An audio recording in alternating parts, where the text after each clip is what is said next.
Hello and welcome to Take Back Time. My name is Penny Zenker and I'm your host. And today I am excited to have a fellow best-selling author with me, Marc Reklau. He is the author of the international #1 best-selling award-winning book, 30 Days to Change Your Habits, Change Your Life. And it's been translated into 9 languages and has over 300 5-star reviews on Amazon and over 170,000 readers. Wow, that's impressive. Plus, he has a number of other books around happiness and gratitude, the power of gratitude, which I love. So I definitely want to talk more about that with him. And he's an author, a speaker, and a corporate trainer. And he really is dedicated to helping people and organizations transform and achieve greater success. So like minds come together. Marc, it's great to have you here on the show. Welcome. Great to be here, Penny. So, you've got a lot of great books and great topics that you talk about. You know, what this show is called Take Back Time. So we're going to cover a lot of those different topics. What I'd love to know is just how did you get here? Like, you're talking about habits and happiness and productivity. Like, why? Yeah, that's a good question. I'll start from the beginning. So 6 years ago, I was fired from my job. I was jobless. I had done a coaching training. So I was like, at a point where I said, okay, what am I going to do? What am I going to do? And I knew I had, because here in Europe, you get like jobless money like for 2 years. And I had savings also. So I said, okay, I have 2 years and I need to build something, coaching practice or whatever. And then I started studying self-publishing, online marketing, and I had that. Then suddenly my idea came. I was like, write a book, right? A coach with a book is always better. I mean, easier absolutely to distinguish from a coach without a book. So I wrote my book, 30 Days, got it up on Amazon. Nothing happened for the first half a year. And then I got on to an awesome promotion, a newsletter in the US, and got like 38,000 downloads in a couple of days on Amazon. Wow. And even if they were free, they catapulted me right up there in the charts with the gurus, with Tim Ferriss, David Allen, and suddenly I could live even from my book because the free downloads at that times they translated into book sales later on. And as you know, I want to stop you there for a minute because there's a lot of entrepreneurs who listen to this show and they're probably like, give things away for free. Why would you do that? That doesn't make any sense, right? Yeah. So what is it, what would you say to people who have that in their mindset that, no, you can't give it away for free because you won't make any money if you give it away for free? I even have an internal discussion about it, and I have, of course, discussion with fellow entrepreneurs, but I say, for me, it's easy. I build everything I have on giving away 100,000 free ebooks. But I think the important stuff is when you give something away for free. I mean, we knew each other because we were giving away free books a couple of weeks ago. I think the important thing is that you decide when you give something for free and not let other people decide for you. So, for example, if somebody asks for me to give a free speech, I might say no. Right. You pay me. But on the other hand, on a lot of different factors, right? Exactly. Who's in the audience and right, and how is that going to benefit you and get your message out? Exactly. But on the other hand, so for example, also a lot of my stuff I built, it came. For example, I wanted to give lectures in a business school, so I started there and giving them a free talk. And then it was good, so they wanted me back. So then I said, okay, symbolically, you have to pay a little bit. You don't have to pay $5,000, but something, And then the second was also good. And then I said, my dream was to give lectures here and do a whole semester about happiness, like Tal Ben-Shahar did at Harvard, right? And and then I got it. And then I was paid. So again, the free that I gave in the beginning got me into there and getting a paid kick. So that's something I see all the time, but you always need to distinguish because sometimes people want to lure you in. Right. Well, you get a lot of exposure. The decision must always be yours. And it's a strategy, right? You've created a strategy that says, here's the first step, which is the free, and then to this step, and then to that step. And that's the way we grow our businesses, right? Is creating a plan and a staged approach. So I just wanted to highlight that point about, about giving it for free and whether that's productive or not. And the answer is it depends, and it very well can be. Absolutely. When it's part of a strategy.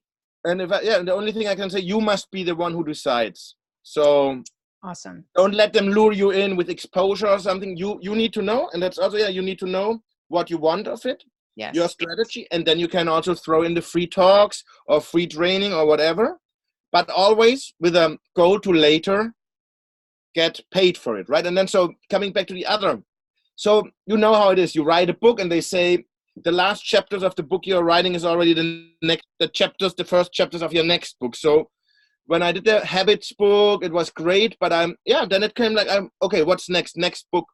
So first I wrote a book about self-publishing, because I had all my notes. So I just needed to put my notes again into a manuscript. And I had my second book. And in the third book, I questioned my email list, my friends, and probably your friends, it's the same, or your colleagues. When you ask people, what is your problem? What would you like? What would you, if you have one wish, they would all say, I want to have more time. And that's when I wrote The Productivity Revolution, my second book about that. So I wrote that. I did some corporate training on productivity, but I noticed that there was always tension in the room. The productivity tools, they are awesome for us as entrepreneurs, but in companies, sometimes they don't like to hear it, because some of the greatest techniques of productivity are saying no, or turn off your mobile phone, or don't take the phone, or turn off the email. And of course, in corporations, they don't want to hear that. They want people. They don't want to do it. They don't want to hear it. They don't want to do it. No. Tell me something new. Mark, tell me something new. Tell me something groundbreaking that I can do in a tiny little bit, right? That'll take up no time and that'll fix everything. Go. Yeah, and they want multitaskers, because they're ignoring the countless studies that are out there who say one after another that multitasking makes you dumber, more unproductive, and all this, right? So then I kept on studying, and then I came to the subject of happiness. And that was amazing, because we know happier brains also make us more productive.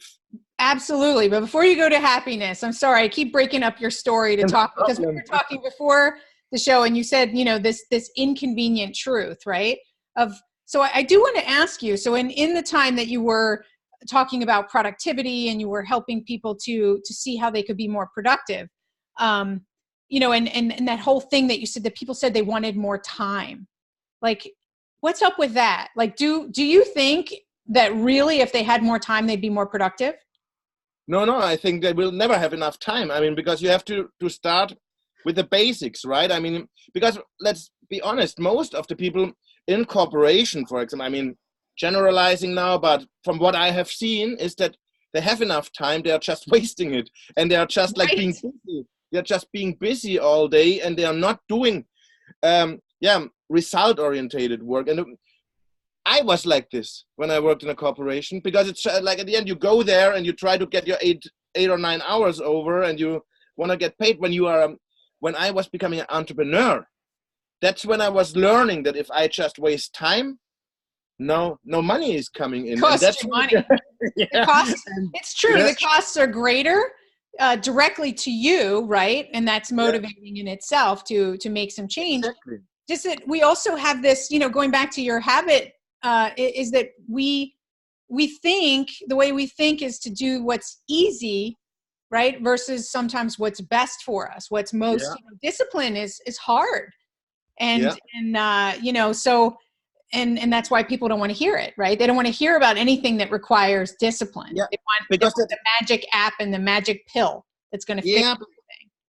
They are telling themselves stories. They have if you come with productivity tricks or something, you are putting them in danger, because they telling themselves a story. I can't do it because my work demands me to take every phone call, because if not, I would lose a client or whatever. They have these stories they're making up so they can stay stuck, and it's very difficult to go through there. And for us, surely it was also difficult. But when your monthly income depends on it, then you're a little bit more, let's say, it's easier to learn something new, or it's easier to do the inconvenient stuff, because you just depend on it, right? Well, a little bit. I see that in entrepreneurs too. We all get stuck in our excuses and our stories. So I just wanted to challenge the people who are listening is what stories are in your way of you being smarter in the way that you approach things and do things? Why are you just doing things the way they've always been done?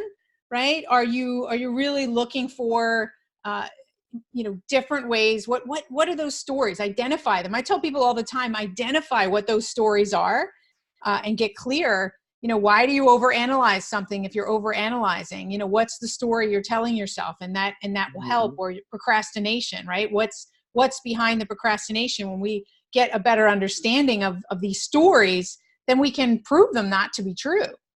Absolutely. So that's a great point about the stories. And I totally agree that more time doesn't bring more happiness. It doesn't bring more money. It doesn't create more meaning in our lives. It's not even, doesn't even create more balance because of Parkinson's Law. We'll use whatever time we have, right? And fill it up. You have to get it from the roots, right? Because when you take it from the roots and you learn these productivity tricks, tools, whatever you want to call them, then time brings more happiness and brings more fun and everything, because then you're using it wisely.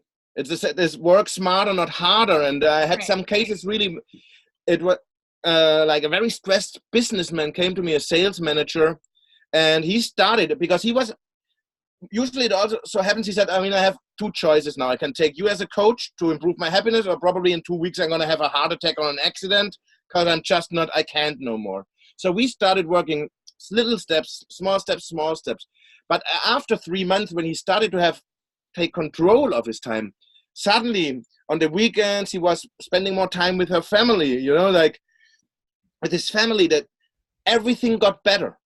But he needed first to go to the roots and say, how can I work better? How can I work smarter? Where I'm doing work that's not necessary, where I'm not delegating, where I should be delegating. And when you start from them, when you do your groundwork, then amazing things happen with productivity. But if you don't do the groundwork, you can have it all the time in the world and you will never have enough. People working 60 hours and not getting work done. So that's really saddens me, because we know how you can do it better. And I'm like the most normal person in the world. And I went through all this. I'm a procrastinator, or I was.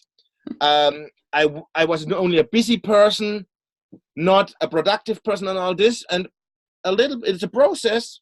I worked on this stuff, and I don't want to go back. It's just amazing. So it's actually, now I'm so good at productivity that I start having bad habits again because I have so much time left. So I have to always funny.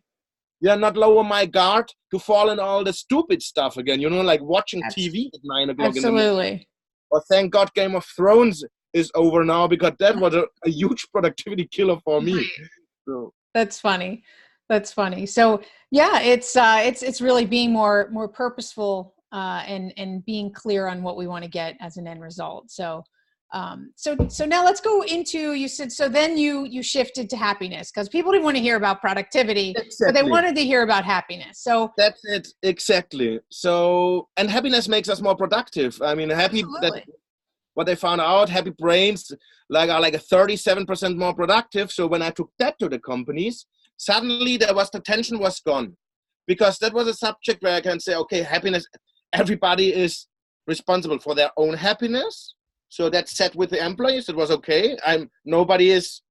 But then to the employer, I could say, but if you add a little bit to it and create the environment, then it will be even better. So both parts take the responsibility, and instead of a blame game, you suddenly have both parts taking responsibility. And then it was just nicer. And I just convinced them with all the studies, because we have now enough studies that are out there that we just have to show them and say, look at this. Well, and everybody wants to be happy, right? I think one of the challenges is when, I feel this when I go in and I speak to organizations and we talk about productivity.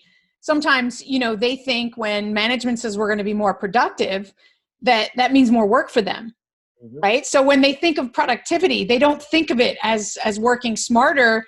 They think of it as working harder, because that's what's they feel like it's being asked of them. So I think that's where the resistance is, and everybody wants to be happy. So if you said, do you want to be happier? They don't think about it. And it's, I want to be happier. Exactly. I think you just nailed it. I never thought about it, but that's great, because the thing is also, because that's what I noticed also, the wrong mentality when I talk to managers and I told them about productivity. And I said, oh, wow, that's great. Then I can give them more work. And it's not about that. Or sometimes it's one person in the department doesn't want to be more productive, because then he gets all the work from the lazy person that's sitting next to him, right? And that's so, right. And with happiness, it's easier to transmit it. And there's always, you go deep, it's like also being happy also doesn't mean you need to be happy all the time. It also means that sometimes you can have a conflict and resolve it and all this. But just like cover everything, and people are more, they like more to talk about happiness than to talk about productivity. Absolutely. Absolutely. So, it's an interesting thought. I was a while back, I read a book that was talking about, companies taking single focus, and how single focus that everyone can get behind really drove, results and productivity and profits. And this one company, Alcoa, years ago, they focused on safety. And it was something that everybody from the top to the bottom could get behind. And it made them look at things differently. The way that they organized their process was different. The way that they approached each other was different. And I could see the same with happiness, right? If a company gets behind happiness as like their number one goal, you're going to have better customer service. You're going to have more sales. People are going to be more engaged. Like it's just so much easier to focus on that and get the results that come from that. It's exactly what happens. And that's what, like Facebook, Google, they are not the best or the most valuable brands because they're doing this happiness. They believe the studies, and it's also not, they're not. And once I talked to an employee and said, it's not that they are so great people. They just have read the studies and they know that the bottom line gets better. So that's why they leave us, bring our children to work and all this. Yeah. It's not because they have suddenly become altruistic or whatever. It's because they know the bottom line, it's super for the bottom line. The benefit goes up. And that's what I think it's the greatest win-win for any company. Totally. And for employees, because also the Gallup study says 70% of the people are unhappy at work. Disengaged. So come on. And that happy, a part of what you said, happy people, they take like less days off than unhappy people. They are sick less, and all this is money. This is saving actually money and gaining more money. So I don't understand. And then here in Spain, we're even more further behind. So I really don't understand why the not more companies are like counting on it and say, at least give it a shot. Let's try it, right? Yeah. Well, because some companies are focused on productivity, right? Yeah. And so what's funny is that in my programs is, I call it productivity, and, I talk about the tug of war with time, but I talk about gratitude and happiness, and because it is a fundamental. And that's why I said I love that I saw that you've also written a book on gratitude, because I think that's the secret to life, and the secret to happiness. Absolutely. That's why I wrote the book. The book was like really like a baby that wanted to come out. So because I finished the project for my Japanese publisher, and then it just came to mind because I'm doing the interviews on podcasts or online summits. And when I'm asked for what's the secret ingredient to your success, it's always I come to the same thing: happiness and gratitude. The more grateful I got in my life in the last 2-3 years, the better my life got.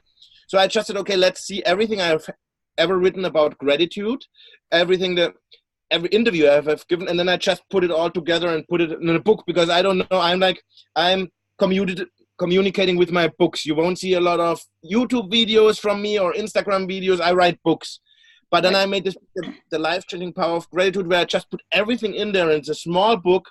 So my inner voice would also say, oof, a small book like this, difficult that it will succeed, because of course, it's only 80 pages or whatever. But I said, but then I said to myself, but it's, first of all, it comes from the heart and from my soul, and it's just the most maybe the most important thing I ever shared. So I just get it a shot, and it's doing fine. So awesome. And people, I get great feedback for it, and it's just because what you said. For me, gratitude is the number one ingredient for happiness, for even productivity, for optimism. You can't be sad and happy, sad and grateful at the same time. Right. You can be envious and grateful at the same time. So it's also an antidote to a lot of painful emotions. So yeah. Absolutely. I totally agree. So let's talk about some tips, right? There's people who are listening and they probably say, okay, I get all that you're saying and everything. They want to know how, right?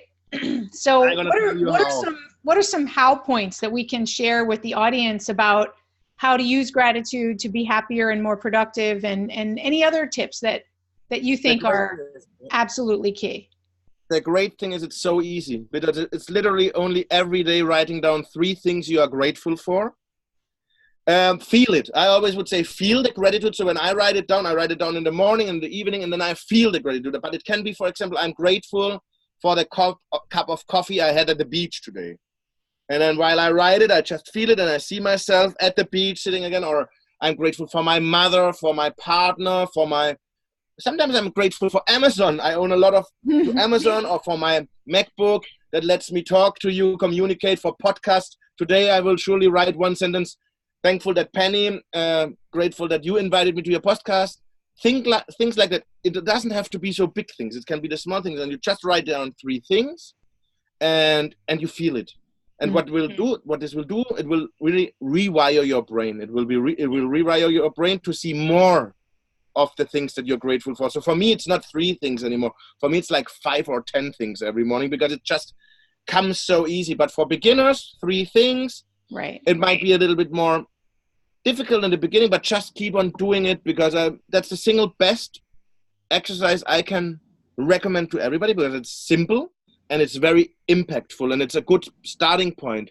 Sometimes people come to me who are in a really bad place, and they ask me for help, and I say, look, I can't advise you here because I have never been in such a terrible situation. So, but what I can tell you is to start with gratitude. Yeah. And then many people, when they start with gratitude, they come after 2 weeks and say, Marc, the situation didn't change it, but I feel just so much more happier and optimistic. Exactly. And then they keep, of course, working, because it's not only write down 3 things that you're grateful for and then lie down on the sofa the whole day, right? It's like you do it, you keep working. It shifts what you focus on, right? And so it shifts you from focusing on the problem to focusing on what's good, right? Because our brain is designed to delete, distort, and generalize things. And if we're focused on a problem, we're going to get more of that. Yeah, exactly. We see it everywhere. Yeah. Gratitude.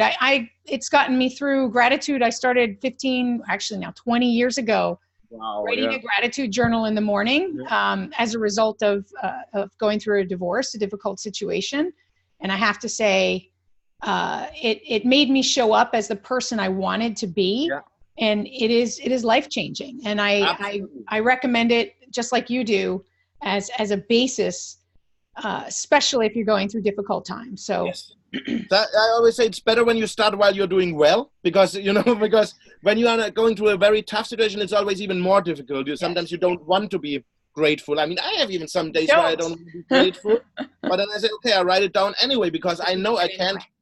Yeah, exactly. And then another thing would be, what helped me is just making also a list of everything that you're grateful for. So you have your 3 things you write down in your journal, but I also have like a list where I wrote down all the places I have visited, friends, even people that hurt me, because I can see what came out of it. I'm grateful that I had this relationship or this experience, because again, it made me grow a little bit.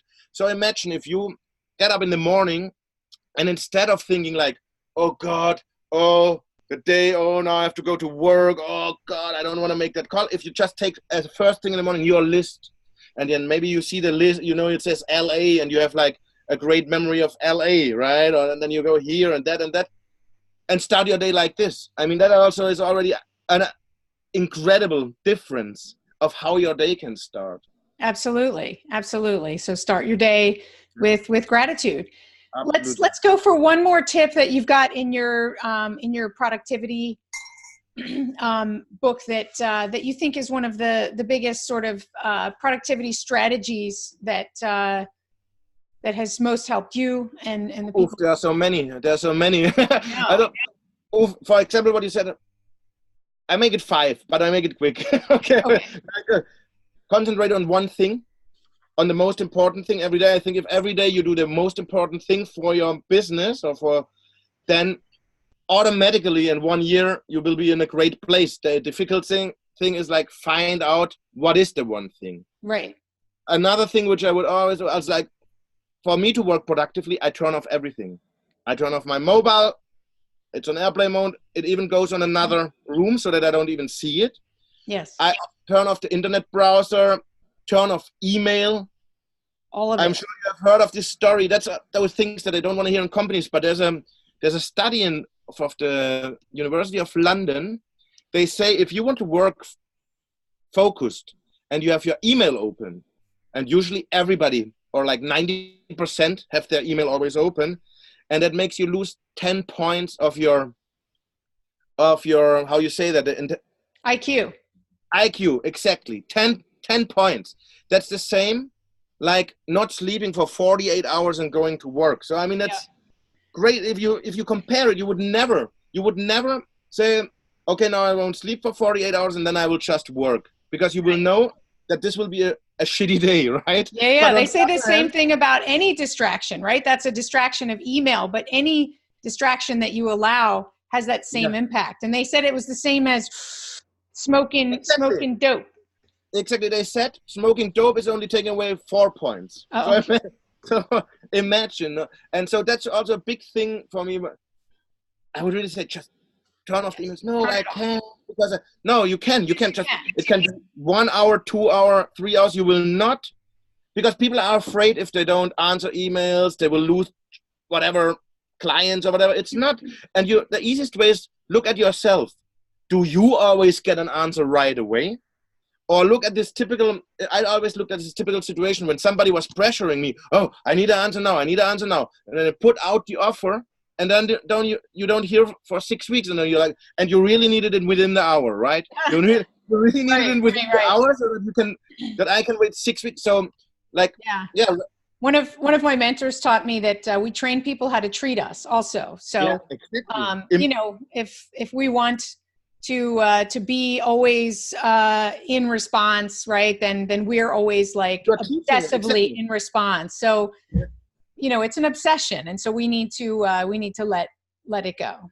Absolutely. So that's 2. You said focus on the most important thing, turn it all off, go into airplane mode. Okay, exactly. Oh, now it's going to be difficult to get to 5, but then we would have the 80-20. One more.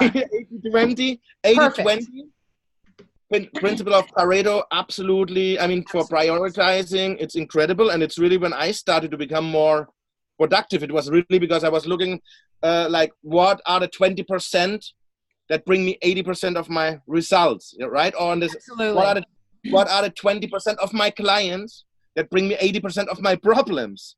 And if it's not the same, if the 20%, and usually they are not the same, I think, the 20% who bring you your 80% of results and the 20% who bring you 80% of the problems. So get rid of those who bring you the problems. And I have a little story. Just a couple of years ago, I had like 3-4 business relationships, which really was draining me. But they brought me 20% of my money. But then I took the decision because I read a lot about it and it seems to work. So I said, okay, I'm going to risk here. And I really got rid of these business relationships. And I was like, okay, maybe I have to lay a little bit lower this year because it's -20. We're starting it with -20. But at the end of the year, I didn't have -20. I had +10. I grew my profit. So that was another proof for me that I did everything right. Why? Because I didn't lose time in stupid discussions and running after my money when they didn't pay and listening to stupid excuses. I used that time and spend it on my good clients, on my writing, that's another thing. Writing for me in that time brought 80% of my income. So I said, okay, I'll stop everything else. I will just do 80% of my time. I will just invest in my writing or in books, which means writing marketing, promoting my books. Right. And the other 20%, well, whatever, like write to companies, but this will be my main thing. And also, it's like skyrocketed my benefits, my profit. Absolutely. I talk about the 80-20 rule as well. And I think the important thing for people to take away from this and understand is it doesn't need to be a new principle or a new trick. You just need to consistently apply something. So Exactly. that is like the simplest rule, and yet it helps you to step back and to evaluate where you are, where you want to be, and what's in the gap, and really understand and focus on what's most important. I mean, at the end of the day, that's all it is, right? That's Absolutely. all it is. I think there's a finite numbers of techniques or productivity tricks, and it's just, and so I'm to my clients, I said, look, this is all there is, or most of that was. So I don't know which one will work best for you. So you choose yours. Absolutely. What goes best for you, and then, because we don't need to reinvent the wheel. It's impossible. It's impossible. But what we need to do is apply what's best for us, and then build on that. Right. Absolutely. Well, thank you so much for giving us so many different tips and tricks across the 3 different areas that you've been sharing your expertise in. So tell us how can people get a hold of you? Where can they find your books, and also any other programs that you have? Oh, well, I'm on Amazon. It's funny. There's only one Marc Reklau with a C in the world. So wherever you put my name, the only one who comes up is me. So that's Perfect. awesome. Yeah. So, and I mean, I have a webpage. It's called goodhabitsacademy.com. Then I have marcreklau.com, where you can download some free coaching worksheets. And of course, my books, I'm exclusively on Amazon. I really have to say I love the company, because I was jobless with nothing. And I was just now reflecting, I noticed I was rejected by every literary agent in Spain, literally every literary agent, and many other publishers, I mean, who ignored me. Nobody wanted the book. And thanks to Amazon, I could upload reach it. the world. And it has become such a joy for me, because now, meanwhile, it's like in 15 languages, sold nearly 200,000. No, not sold, because I gave a lot for free, but I'm in 200,000 readers. Fantastic. So yeah. Congratulations. And thank you for your tips. And you guys listening, you got to get some of that. So go out and check out Marc's books and his programs, and see how they can help you to be smarter, happier, right? And creating those habits that are going to make a difference to create more meaning, more impact, and more profits in your life. Exactly. And be patient. It's a long race. It's not a sprint. It's a marathon. And if I can do it, you can do it. Absolutely. And it's really fun. And have fun with it. Well, thank you, Marc. Thank you so much. Thank you. My name is Penny Zenker, and this is Take Back Time. We'll see you in the next episode.